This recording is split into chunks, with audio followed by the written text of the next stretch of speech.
Hello बच्चों, सभी को गुड इवनिंग। हमने जो लास्ट क्लास ली थी बेटा, वो हमने डाइपोल मूवमेंट पे ली थी, यानी द्विध्रुव आघूर्ण पे ली थी। और वहाँ पे कुछ क्वेश्चंस बाकी रह गए थे हमारे, और जो हम आगे आज करेंगे।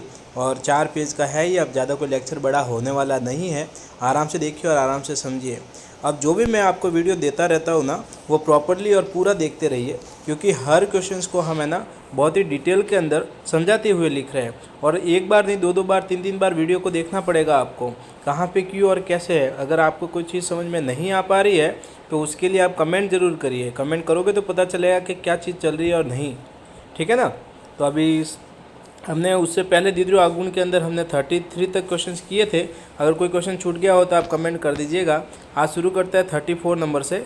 यहाँ देखिएगा क्वेश्चन लिखा हुआ है हमारे पास में कि भाई H2O जो है, H2O द्विध्रुवीय है, जबकि BF2 की बात करें तो वो हमारा BF2 जो है वो अध्रुवीय होता है। यही पूछ रहा है हमें, सीधी सी बात है।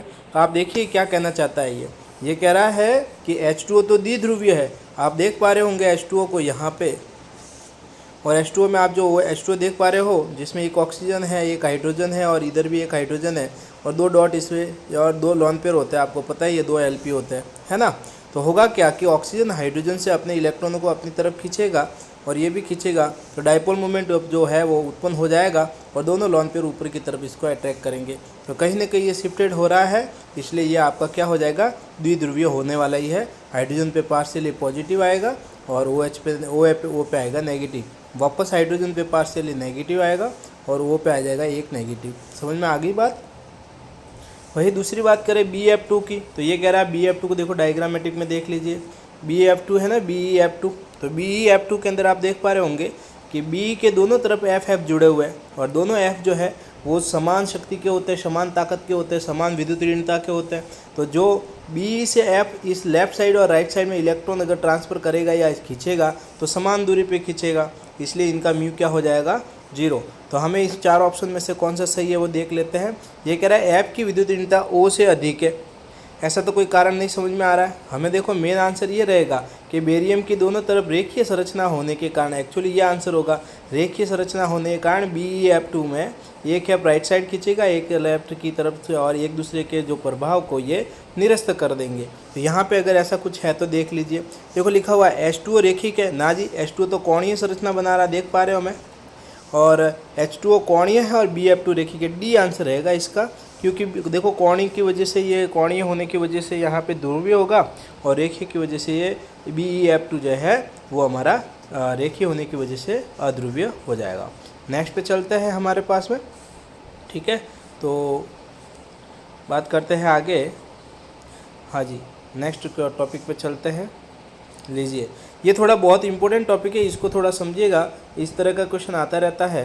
तो यहाँ पे ये कह रहा है A एवं B है हमारे पास में। ये कह रहा है A व B और C तथा D द्विआण्विक अणु के, द्विआण्विक का मतलब समझिएगा, 2 अणु है ना, देखते हैं A और B से बना हुआ एक चीज़, तो ये समझिए एक बना हुआ C और D से। ठीक है, और द्विआण्विक अणु के द्विध्रुव आघूर्ण क्रमशः, यानी इसके तो द्विध्रुव आघूर्ण दे रखा है 0.41 और दूसरे CD वाले का दे रखा है 10.27, है ना। ये कहना चाहता है कि A और B के अंदर जिसकी भी विद्युत ऋणता ज़्यादा होगी वो इलेक्ट्रॉन को अपनी तरफ खींचेगा, जिससे 10.41 शिफ्टिंग हो रही है ना। और ये दूसरा वाला जो है वो CD है और 10.27 की तरफ से वो अपने अट्रैक्ट करेगा। अभी फ़िलहाल हमें ये लेना देना नहीं है कि AB में से कौन अट्रैक्ट कर रहा है और CD में से कौन अट्रैक्ट कर रहा है। बस हमें ये पता है कि AB भी ध्रुवीय है, जिसकी वैल्यू 10.41 है और 41 है, और जो CD है उसमें भी 10.27 है। आप देख पा रहे होंगे कि दोनों वैल्यू के पीछे D लिखा हुआ है यहाँ पे क्वेश्चन में। ये D क्या है हम आगे डिस्कस करेंगे। जबकि आबंध दूरियाँ दे रखी है। आबंध दूरी का मतलब होता है A और B के बीच की दूरी 2.82 देख पा रहे होंगे, 2.82, और C और D के बीच में 2.67 दूरी, है ना। तो दूरियाँ भी दे रखी है और हमारा द्विध्रुव आघूर्ण भी दे रखा है। तो हमने शुरू में एक दिन पढ़ा था, जब ये चैप्टर हमारा स्टार्ट हुआ था तब की बात है, कि जब पढ़ा था कि भाई म्यू जब भी किसी का निकालना हो तो Q इंटू डी एक फार्मूला लगता है, Q इंटू डी फार्मूला।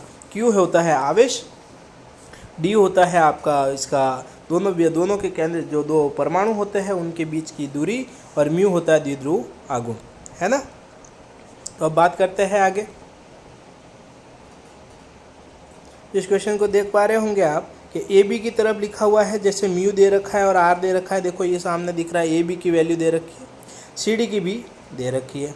अब ये क्वेश्चन में पूछ क्या रहा है, ये क्वेश्चन में पूछ रहा है कि आयनिक गुण, देखो दोनों अणुओं का, देखो यही ऑप्शन क्या पूछ रहा है, दोनों ऑप्शन में ये पूछ रहा है कि दोनों अणुओं का आबंध 100% आयनिक है।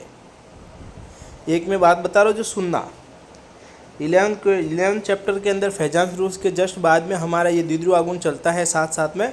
तो वहाँ पे हम ये चीज़ बोलते हैं कि भाई कोई अणु जो होता है ना, उस अणु में अगर आयनिक जो कैरेक्टर्स है या फिर लक्षण है तो उसमें सहसंयोजी लक्षण भी होंगे, और किसी में अगर सहसंयोजी लक्षण ज़्यादा है तो थोड़े बहुत आयनिक भी होंगे। इसका मतलब कोई भी अणु हो उसमें आयनिक लक्षण भी पैदा होते हैं और सहसंयोजी गुण भी होते हैं, दोनों के लक्षण होते हैं। बात समझ में आई? कोई भी 100% आयनिक या 100% सहसंयोजी नहीं होता। तो हमारे पास में ये तो आंसर सही नहीं होगा। अब बात करते हैं ए बी में आयनिक आबंध गुण जो है वो सी डी से ज़्यादा है, और दूसरा ऑप्शन कह रहा है ए बी में आयनिक आबंध जो है वो सी डी से कम है। ये देखो ये सवाल समझना, इसमें ये कह रहा है कि आयनिक गुण किसका ज़्यादा किसका कम, तो पहले जब तक हम निकालेंगे नहीं तब तक पता चलेगा नहीं। तो हम देखते हैं इसको निकालते कैसे हैं। आयनिक लक्षण के लिए एक छोटा सा फॉर्मूला है, मैंने एक सर्कल किया, उसको ध्यान से देखिए। आयनिक लक्षण निकालना हो तो जो बंध का वास्तविक म्यू और शुद्ध म्यू, यानी कि हम कहते हैं थियोरेटिकल वैल्यू और प्रैक्टिकल वैल्यू को भाग दिया जाता है। यहाँ पे हमें देखो ये देखिएगा कुछ वैल्यू दे रखी है, तो वो थोड़ा समझते हैं। तो बंध की जो वास्तविक वैल्यू है वो हमें दे रखी है 10.41, एक की दे रखी है 10.41 और एक की दे रखी है 10.27। तो वास्तविक वैल्यू दे रखी है, अगर इनका शुद्ध मान हमें पता चल जाए तो हम उसका एक दूसरे में भाग लगा के हम आंसर निकाल सकते हैं। और शुद्ध वैल्यू निकालने के लिए ध्यान रखिएगा, अभी नीचे एक फार्मूला लगाया था, म्यू बराबर क्यू इंटू डी वाला फार्मूला लगा के हमें उसकी शुद्ध मान को पता कर लेंगे। देखिए ए बी के लिए फार्मूला लगाया जा रहा है क्यू इंटू डी का। यहाँ पे 4.8 देख रहे हो आप, 4.8 10⁻⁻10 ये होता है आवेश, फिक्स है तो आवेश। और उसके बाद में इसके डी यानी डिस्टेंस 2.82 इंटू 10⁻⁸ सेंटीमीटर है, ये थोड़ा समझिएगा, इनका गुणा कर रहे हैं हम। एम स्टोन लिखा हुआ 2.67 और 2.82 के पीछे ए, और उसको 10.8 कहते हैं ना। तो ये अगर दोनों को मल्टीप्लाई करते हैं तो वैल्यू आती है 13.53 यानी 13.53 और 10⁻18 ESU सेंटीमीटर लगाना है इसके पीछे। ESU और सेंटीमीटर दोनों मिलते हैं ना, तो उसे डी बाई कहा जाता है। और यह डी बाई जो है वो द्विध्रुव आगुण का क्या होता है, एक ये इसकी यूनिट है, इकाई है, ठीक है ना। आपको ऊपर बताया था ना मैंने कि देखो 10.27 के डी लिखा हुआ दिख रहा है यहाँ पे, तो ये डी मतलब डी बाई होता है और ये द्विध्रुव आगुण को मापने की एक इकाई होती है। तो हमने क्या किया है, म्यू बराबर क्यू इंटू डी का फॉर्मूला लगा के इसकी वास्तविक वैल्यू निकाल दी हमने, रियल शुद्ध मान निकाल दिया, और वही दूसरे सी डी के लिए भी ये दोनों वैल्यू को मल्टीप्लाई करके ये निकाल दिया। अब हमें कुछ नहीं करना है, जो क्वेश्चन में दे रखा है 10.41 उसमें उसके शुद्ध का मान, और दूसरे वाले का 10.27 था उसका शुद्ध का मान। पहले वाले था 10.41 यानी 10.41 में 13.53 यानी 53 का डिवाइड करके इंटू मल्टीप्लाई 100 कर लो, या आयनिक गुण आ जाएंगे इसके, और दूसरे के भी सेम टू सेम कर दो। एक का आ रहा है 76.94 और एक आ रहा है 80.23। तो ज़्यादा किसका है, नीचे वाले का यानी सी डी का ज़्यादा है। तो ध्यान दीजिएगा सी डी का ज़्यादा है, तो इस ऑप्शन को देखिएगा, ए बी में आयनिक गुण है वो सी डी से ज़्यादा ना, भी सी डी का ज़्यादा बता रहा है, इसमें सी डी का आंसर ज़्यादा आया हमारे। तो सी डी का आंसर ज़्यादा आया, इसका मतलब ए बी में आयनिक का आबंध सी डी से कम है, सी डी का ज़्यादा, बिल्कुल सी ऑप्शन रहेगा इसका, ठीक है जी। थोड़ा क्वेश्चन एक दो बार देखना है, वापस फार्मूला लगा के इसके वैल्यूज़ निकालिए और इसमें अपॉन में डिवाइड करके ये रियल वैल्यू निकालने के बाद आयनिक लक्षण निकल रहा है। नेक्स्ट देखते हैं, ये लो जी, नेक्स्ट वैल्यू में तो कुछ दे ही नहीं रखा, थियोरेटिकल क्वेश्चन है पूरा ही। तो आपको पहले भी बता रखा है कि सबसे ज़्यादा जो पावरफुल होता है वो आयोनिक होता है। आयोनिक के बाद कौन सा होता है, कोवेलेंट। कोवेलेंट के बाद कौन सा होता है, इसमें अगर आप दे रखा है तो देखिएगा, कोवेलेंट के बाद अगर आपको देता है तो मेटेलिक, मेटेलिक यानी धात्विक। धात्विक के बाद होता है आपका द्विध्रुव, डाइपोल, डाइपोल के बाद हाइड्रोजन, और अंत में होता है वांडरवाल। ये याद ही कर दीजिएगा, अगर याद हो तो बहुत बढ़िया। सबसे पहले आयनिक, कोवेलेंट, धात्विक, डाइपोल, हाइड्रोजन, वांडरवाल। इसमें आप क्रम देख लो, सबसे बेटर कौन सा लग रहा है। देखो सहसंयोजित, सी वाला ऑप्शन देखिए, सहसंयोजी ना जी, सी वाला गलत हो रहा है। द्विध्रुव पहला देखते हैं, सहसंयोजी हाइड्रोजन van der Waals द्विध्रुव, ये तो बिल्कुल ही गलत है। ये वाला देखिए, सबसे पीछे सहसंयोजी पावरफुल है बिल्कुल, उसके बाद द्विध्रुव हाइड्रोजन और van der Waals। इसमें हमें मेटेलिक और आयनिक नहीं दे रखा, ठीक है ना, बी ऑप्शन होगा, याद ही कर लीजिएगा इसको। नेक्स्ट क्वेश्चन की बात करते हैं, हमारे पास लास्ट क्वेश्चन है ये हमारे मेरे हिसाब से, हाँ जी। तो लास्ट क्वेश्चन में कह रहा है निम्नलिखित में से कौन सा आबंध सबसे अधिक ध्रुवीय है। देखिए ये क्वेश्चन पे रिपीटेड लग रहा है, ध्रुवीय पूछ रहा है, सबसे ज़्यादा ध्रुवीय कौन सा। आपको उस दिन भी बताया था सबसे ज़्यादा ध्रुवीय वो जो सबसे ज़्यादा विद्युत ऋणी होता है, पर यहाँ पे विद्युत ऋणी देखो लगभग सब है। नाइट्रोजन FON तो हमने पढ़ाई है।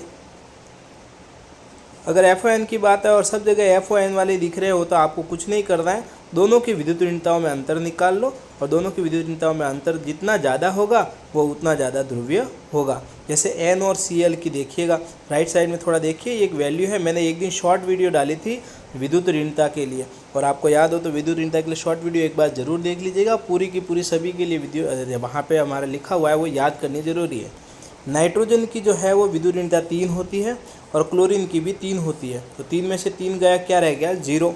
तो ये तो अध्रुवीय हो गया भैया, सबसे ज़्यादा ध्रुवीय कह रहा है। फिर O की होती है 3.5 और F की होती है 4, घटाओगे 4 मतलब 3.5 में 4, तो ये आपकी आधी आएगी।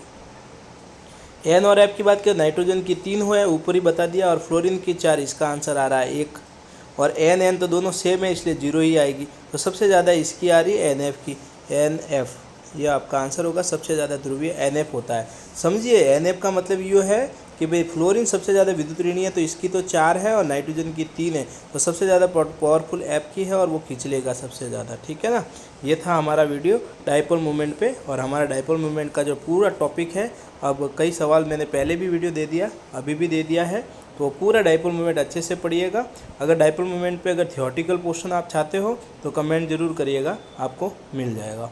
Thank you for watching, subscribe करिए और अपने दोस्तों को भी करवाएं और शेयर करिए इसको ज़्यादा से ज़्यादा, ठीक है। Thank you.